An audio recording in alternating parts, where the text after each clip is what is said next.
melalui channel investasi. Ya, kita tahu aliran investasi asing ini challenging ya. Ya, kita tahu lagi 2 hari ini ya. Aliran investasi kan ada 2 ya, investasi langsung FDI. FDI sendiri tumbuhnya relatif tipis tahun 2025 itu, hanya 0,1% ya. Jadi foreign direct investment itu challenging gitu ya untuk masuk ke Indonesia karena situasi global yang tidak berhenti.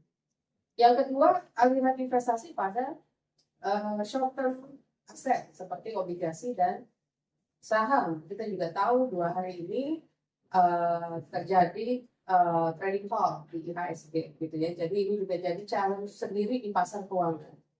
Ujungnya kita melihat tentunya masih akan ada volatilitas. Sudah turun 5 kali artinya menunjukkan memang Bank Indonesia itu berupaya untuk mendorong pertumbuhan ekonomi. Ya. Dan memang sekarang masalahnya di confidence, gitu ya. Kita tahu di kuartal ketiga 2025 confidence sempat turun, ya, karena waktu itu kita tahu dari demonstrasi dan sebagainya. Kuartal 4 sudah mulai membaik. Kita lihatnya dari indikator Consumer Confidence Index kalau Indonesia. Cuma memang kalau lihat pelaku bisnis ya, kalau konsumen kan consumer confidence itu kan mengukur confidence-nya konsumen sebenarnya. Yang memang banyak bantuan stimulus dari pemerintah. Tapi memang kalau pelaku bisnis itu memang masih cenderung hati-hati, kelihatan gitu ya, melihat-lihat dulu gitu kan. Nah, memang bagaimana pemerintah dan Bank Indonesia bisa membangkitkan atau membuat confident bisnis ya, itu untuk pulih. Nah, tantangannya tuh nggak hanya domestik sebenarnya. Kalau kebijakan tadi sudah akomodatif gitu ya. Tapi kalau pelaku bisnis melihat situasi global misalnya, apalagi yang bergerak pada industri ekspor, mereka kan pasti masih tetap akan hati-hati. Ya. Jadi menurut saya dari sisi pemerintah dan Bank Indonesia terus harus mengkomunikasikan ya kebijakannya, outlook-nya, dan memang dari sisi perusahaan ya kita memang sudah mulai harus melihat bahwa ini mungkin situasi global new normal gitu kan. Dalam beberapa tahun kan kita memang akan tetap melihat situasi yang fluktuatif selama Donald Trump masih menjadi presiden Amerika gitu kan ya.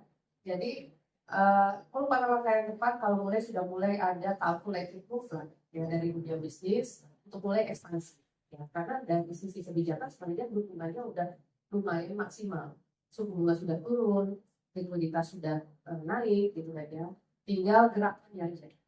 Tapi memang sekali lagi awal tahun 2026 globalnya sedemikian volatile ya wajar. Tapi menurut saya mungkin kalau isu globalnya bisa sedikit mereda ya, pastinya dari Amerika sendiri mungkin nggak akan sampai pengen gitu ya konflik politiknya terlalu tinggi karena akan ekonomi Amerika itu sendiri gitu kan. Jadi mereka pasti mau tetap berjalan kembali.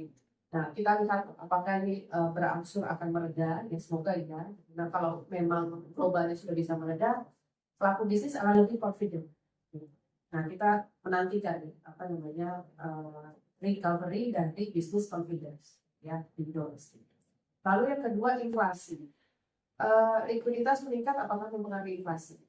Kalau kita lihat komponen inflasi kita lebih didorong 2 tahun terakhir ya dari sisi pangan ya. Harga kan ada 3 komponen ya, inflasi pangan, inflasi harga yang ditetapkan pemerintah, sama inflasi inti core. Inflasi inti ini masih relatif kita nyebutnya belum ada menunjukkan kenaikan ya.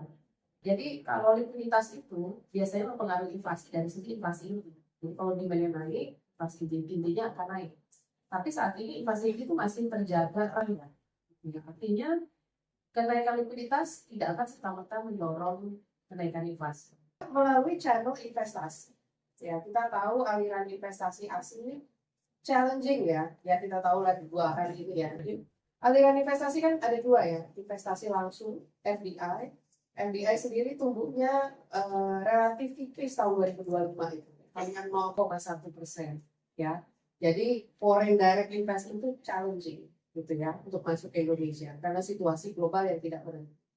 Yang kedua, aliran investasi pada short term aset seperti obligasi dan Saham kita juga tahu 2 hari ini terjadi trading fall di IHSG gitu ya. Jadi ini juga jadi challenge sendiri di pasar keuangan. Ujungnya kita melihat tentunya masih akan ada volatilitas. Sudah turun 5 kali artinya menunjukkan memang Bank Indonesia itu berupaya untuk mendorong pertumbuhan ekonomi. Ya. Dan memang sekarang masalahnya di confidence, gitu kan ya. Kita tahu di kuartal ketiga 2025 confidence sempat turun, ya, karena waktu itu kita tahu dari demonstrasi dan sebagainya. Kuartal 4 sudah mulai membaik. Kita lihatnya dari indikator Consumer Confidence Index Bank Indonesia. Cuma memang kalau lihat pelaku bisnis ya, kalau konsumen kan consumer confidence itu kan mengukur confidence-nya konsumen sebenarnya. Yang memang banyak bantuan stimulus dari pemerintah. Tapi memang kalau pelaku bisnis itu memang masih cenderung hati-hati, kelihatan gitu ya, melihat-lihat dulu gitu kan. Nah, memang bagaimana pemerintah dan Bank Indonesia bisa membangkitkan atau membuat confident bisnis ya, itu untuk pulih. Nah, tantangannya tuh nggak hanya domestik sebenarnya. Kalau kebijakan tadi sudah akomodatif gitu ya.